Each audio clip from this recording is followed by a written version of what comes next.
السلام علیکم ورحمۃ اللہ وبرکاتہ۔ آج کا درس اپنی نوعیت کا ذرا مختلف درس ہے۔ آج ہم بات کریں گے عورتوں کے 4 بڑے دشمنوں سے متعلق۔ یہ درس نتیجہ ہے ان سوالات کا جو بہنوں کی طرف سے پچھلے کئی ہفتوں سے آ رہے ہیں۔ تو میں نے کچھ لوگوں کو تو انفرادی طور پر انڈیویجولی جواب دے دیے، لیکن بعض کو میں نے جواب نہیں دیا، بلکہ وہ سوالات اتنے زیادہ جمع ہو گئے کہ آج بات کرتے ہیں خواتین کے 4 بڑے دشمنوں کی۔ اچھا، ان میں سے بعض دشمن ایسے بھی ہیں جنہیں مرد حضرات بھی فیس کرتے ہیں، پر آج خاص کنسنٹریشن جو ہے ہماری خواتین سے متعلق ہے۔ یہ 4 بڑے دشمنوں میں سے ایک دشمن تو اندر ہے اور 3 باہر ہیں۔ باہر کے جو 3 دشمن ہیں ان کی بات مان کے اندر کا دشمن اتنا مضبوط ہو جاتا ہے کہ پھر تو آپ پوچھیں نہ۔ اندر کا جو دشمن ہے اسے آپ اور ہم نفس کے نام سے جانتے ہیں۔ نفس ہر ایک کے ساتھ لگا ہوا ہے۔ قرآن کریم میں سورہ یوسف میں آتا ہے کہ وَمَا أُبَرِّئُ نَفْسِي إِنَّ النَّفْسَ لَأَمَّارَةٌ بِالسُّوءِ إِلَّا مَن رَحِمَ رَبِّي، کہ نفس تو اکساتا ہے برائی کی طرف، ہاں سوائے ان لوگوں کے جن پر اللہ کا خاص رحم و کرم ہو، پھر وہ بچا لیے جاتے ہیں، پھر وہ نفس لوامہ سے نفس مطمئنہ کا سفر کرتے ہوئے جنت میں داخل ہو جاتے ہیں۔ تو یہ جو اندر نفس ہے نا، نفس یہ بڑی خرابیاں کرتا ہے۔ یہ عبادت گزاروں کی عبادت خراب کرتا ہے، اور کبھی کبھی عبادت گزاروں کو عبادت سے دور بھی کر دیتا ہے، کبھی عبادت کو خالص نہیں رہنے دیتا، اور کبھی کبھی خالص نہ ہونے کی وجہ سے عبادت ہی ختم کروا دیتا ہے۔ انسان نماز پڑھ رہا ہے، چھپ کر اندر سے وار کرے گا۔ خاتون بیٹھی اللہ کا ذکر کر رہی ہیں، اندر سے چھپ کے وار کرے گا، ایسا وار کرے گا کہ اس ذکر میں، اس تسبیح میں، اس عبادت میں اخلاص کے اوپر انانیت کا وار کرے گا، انا کا وار کرے گا، خود پسندی کا وار کرے گا، کبھی نیک ہونے کا وار کرے گا، کبھی غرور کا وار کرے گا، اس کے اندر اخلاص میں کمی پیدا کر دے گا۔ آپ کو پتہ بھی نہیں ہوگا، آپ کو خبر بھی نہیں ہوگی، آپ کو پتہ ہی نہیں ہوگا کہ آپ لوگوں پر اپنی دینداری جھاڑنے لگ گئی ہیں۔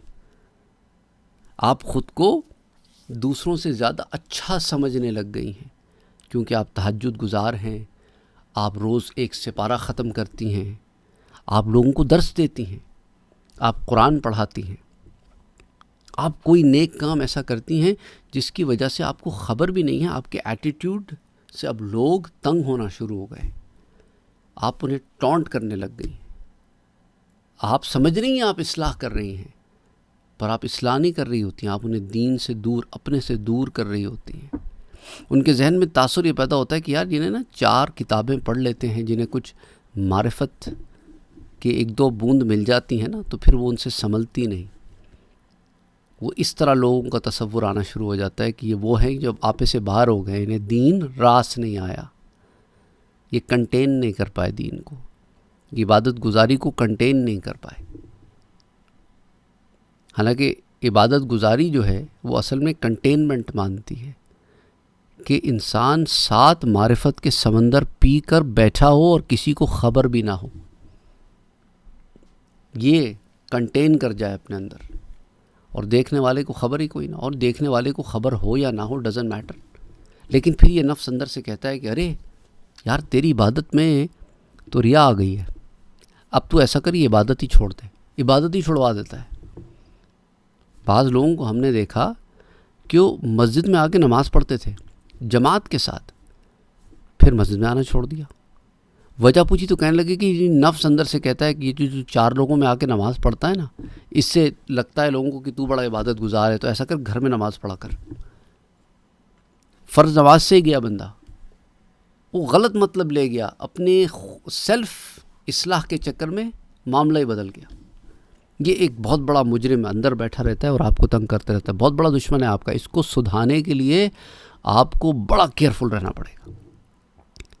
اور جب یہ ذرا سیدھا ہونے کی کوشش کرتا ہے نا، تو باہر سے ایک دشمن ہے جو آپ کے ساتھ ساتھ رہتا ہے، اسے آپ کہتے ہیں ابلیس، شیطان کی نسل سے ہیں، شیاطین من الجن، وہ بیٹھ کر کچھ نہ کچھ اس میں وسوسے ڈالتا رہتا ہے. اس لیے نفس کو اندر سے پہلے آپ نے اسٹرانگ کرنا ہے. وسوسوں کو آئیڈینٹیفائی کرنا شروع کر دے وہ کہ یہ وسوسہ ہے. وسوسے پہ پکڑ نہیں ہے، یاد رکھنا. امت محمدی میں وسوسے پہ پکڑ نہیں ہے. وسوسے پہ عمل کرو گے تو پکڑ ہے، وسوسے کے آنے پہ پکڑ نہیں. اچھا، خود بیٹھ کر کوئی خیال دل میں لاؤ گے نا، وہ پھر وسوسہ نہیں ہوگا، کیونکہ انسان نے خود وہ کام کیا ہے. وسوسہ آتا ہے، خود لایا نہیں جاتا، فرق ہے. تو وہ باہر سے بیٹھے الذی یوسوس فی صدور الناس، لوگوں کے دلوں میں وسوسے ڈالتا رہتا ہے. وسوسوں سے گھبرانا نہیں ہے، بھاگنا نہیں ہے، ان سینس کہ ڈرنا نہیں ہے کہ میرے اندر وسوسے کیوں آ رہے ہیں. وہ آپ اسی میں الجھے رہتے ہو، آپ عبادت ہی نہیں کرتے. اس کا کام پورا ہو جاتا ہے. وہ کہتا ہے عبادت سے تو دور کر دیا نا میں نے اسے، اس کا مقصد پورا ہو جاتا ہے. آپ نے اس کا مقصد نہیں پورے ہونے دینا، کیونکہ اللہ نے اس کو کیا کہے، انہ لکم عدو مبین، وہ تمہارا کھلا دشمن ہے. اس دشمن کی چال کو کامیاب نہیں ہونے دینا ہے. جیسے دشمن سے غافل نہیں ہوتے نا کبھی، اس خبیث سے بھی غافل نہیں ہونا، اس رجیم سے بھی غافل نہیں ہونا. شیطان کی بات کر رہا ہوں. تو اب 2 دشمن آئیڈینٹیفائی ہو گئے. تیسرا دشمن، تھرڈ اینیمی، دنیا. دنیا کی محبت. دنیا کی محبت جو ہے، دنیا والے کیا کہیں گے، دنیا کیا کہے گی. زیور بھی بنا لوں، کپڑے بھی اچھے پہن لوں، معاملے بھی سارے چلتے رہیں. کہتی تو ہیں کبھی کبھی زبان، نہیں مجھے کچھ نہیں چاہیے، لیکن وقت آئے تو یہ بھی شوہر کو سنا دیتی ہے، میں نے تم سے کبھی کچھ مانگا ہے. دوسری عورتوں کو دیکھو جا کے، پھر احسان جتاتی ہے اور خبر بھی نہیں ہوتی. اور اس کو بتلاؤ تو کہتی ہے میں نے کیا کہا، میں نے تو حقیقت بیان کی ہے. جب بیان کر دی تو وہ حقیقت نہیں رہی، وہ احسان ہو گیا. جب تک بیان نہیں کی تھی صبر تھا، حقیقت تھی. اب حقیقت سے دور ہو گئے ہو.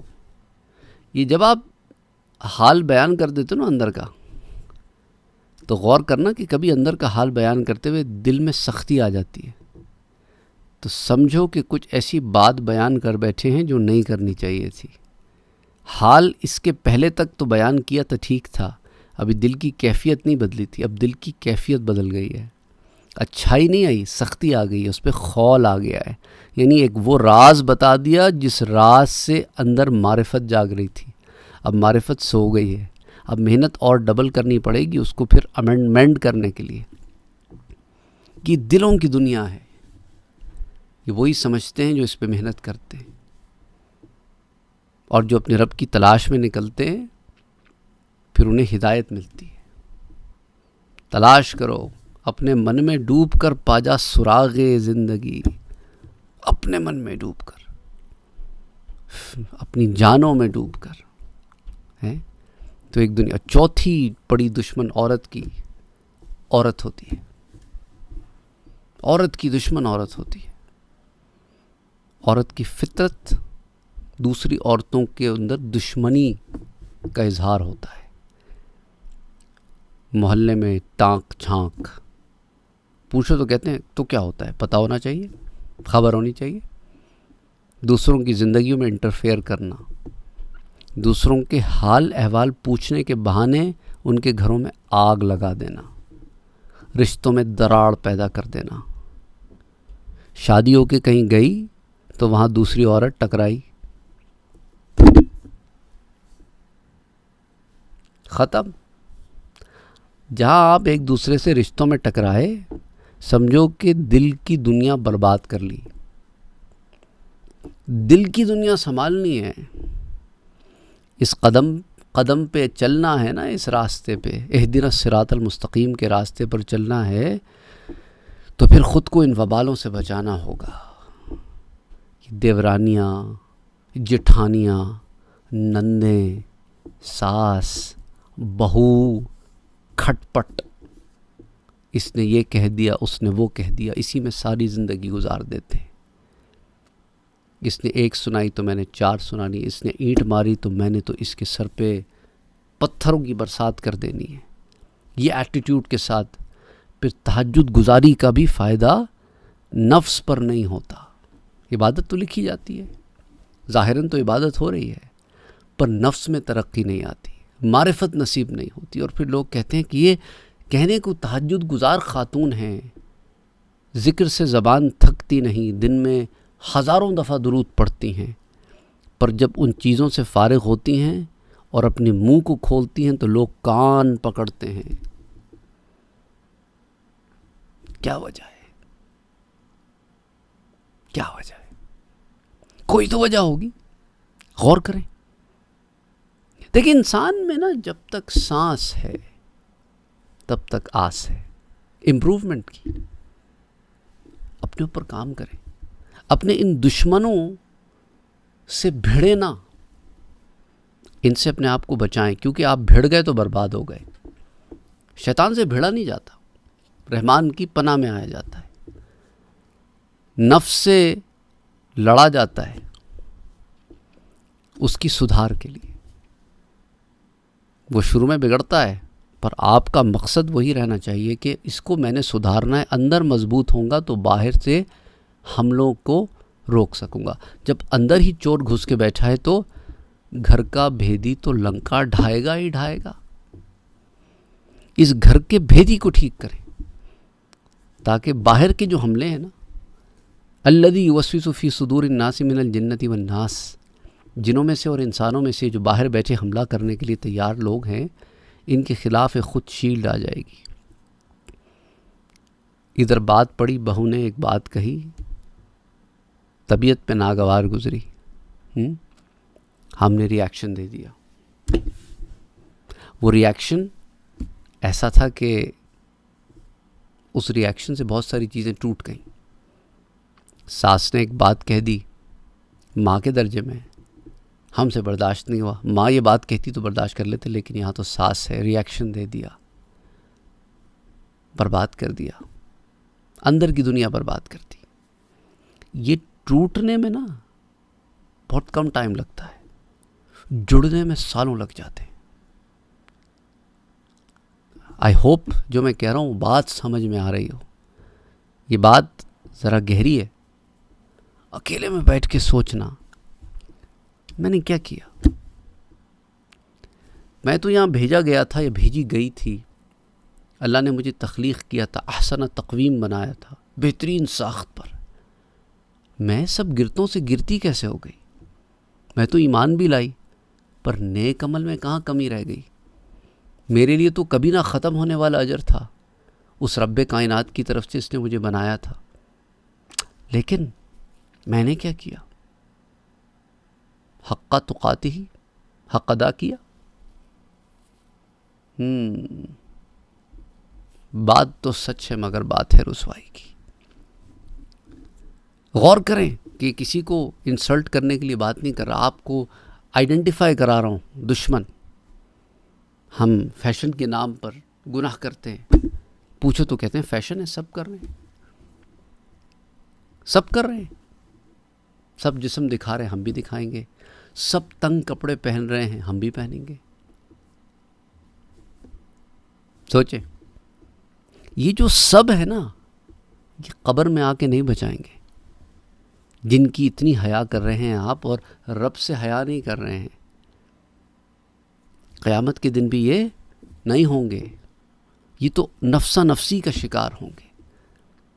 ابو جہل کا ایک دوست تھا، عقبہ ابن ابی معیط.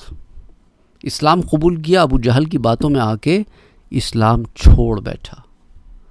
قیامت کے دن، اور اسی حال میں مر گیا، کفر کی حالت میں مر گیا. قیامت کے دن وہ چیخ چیخ کر کہے گا کہ کاش میں نے فلاں کو اپنا خلیل، اپنا دوست نہ بنایا ہوتا. کس کو؟ ابو جہل کو. تو آج میں یہاں جہنم میں داخل ہونے والوں میں نہ کھڑا ہوتا.